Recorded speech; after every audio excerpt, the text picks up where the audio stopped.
Hi guys! Welcome back to my channel. So, nagiging close na din itong si Fiang kina Kai at Rain. Nagiging ate na din siya ni Kai at Rain. At ito na naman si Fiang natagpo ang kinikilig sa kay Kai at Rain. Kasi nga, may ginagawang task itong si Kai at si Rain. Nandoon si Fiang sa likod ng kahiga, pangiti-ngiti sa dalawa.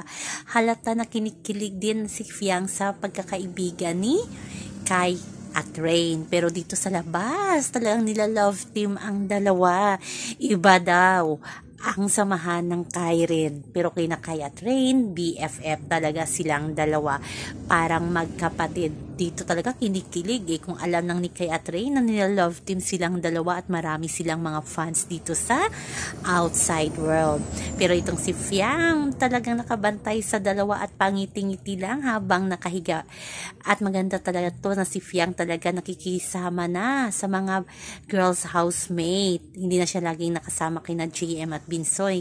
Ngayon nga, nasa loob siya kasama sina Kai at si Rain. So yun naman po guys ang ating update. Hanggang sa muli. Bye-bye!